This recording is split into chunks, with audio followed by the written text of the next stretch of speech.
Breaking news updates. Alamin natin ito. Surreal pa rin ang road to Asian Games para kay CJ Perez.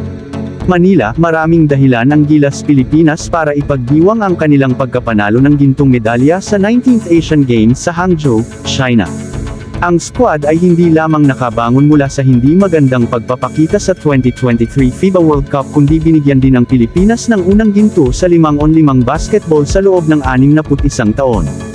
Sa pagpunta sa makasaysayang panalo na ito, tinalo ng squad ang Iran sa quarterfinals ng tournament, nadaig ang host China sa dramatikong paraan sa semifinals, at natalo ang pamilyar na kalaban sa Ronde Hollis Jefferson sa gold-clinching match. Sa pagbabalik tanaw sa kanilang panalo laban sa China, sinabi ni team guard CJ Perez na surreal ang buong laro, lalo na kay Justin Brownlee na naglagay ng mahiwagang pagganap upang talunin ang kanilang mga karibal sa Continental. Dream lang ata yun yung na-shoot ni JB lahat, the San Miguel Beerman star quit while in attendance at an NCAA game on Sunday in San Juan City. Huling gumanap na bayani si Brownlee habang ginulat ng Gilas ang China, nagpapatuloy sa larong gintong medalya, para sa bahay Bumaba tayo ng 18 ata. Mahirap talaga pero you have Justin Brownlee. Tinulungan namin siya, dumpensa kami, at nakashoot siya ng nakashoot.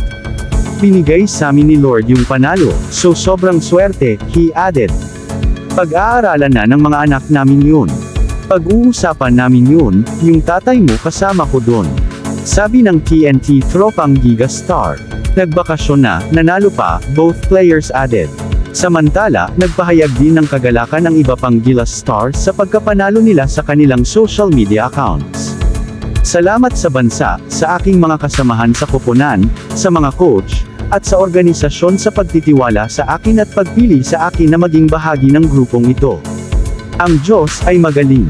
Kinuha ako ng Diyos. Ang daming ups and downs but hey, job is done man, pen former Ateneo Blue Eagles and Coom.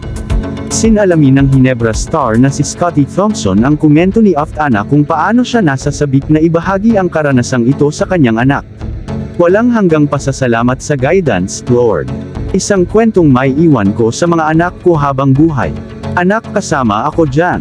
Sumulat si Thompson. Ang Gilas returnee Kevin Alas sa kabilang banda, credited ito tagumpay sa kanyang malakas na pananampalataya. Napakaraming kwento na sasabihin mula sa araw isang ngunit aabuti ng buong araw, talagang pinupuri ang Panginoon sa bawat sandali dito, sabi niya.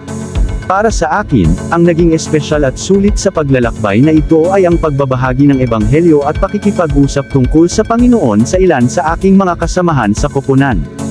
Ang veteranong court general na si Chris Ross, na ngayon ay nanalo ng 3 gintong medalya kasama ang senior quad, kasama ang 2 pang nagmula sa kanyang mga nakaraang Southeast Asian Games stints, ay nagbigay din sa kanilang unang ginto mula noong 1962, 61 taon sa paggawa.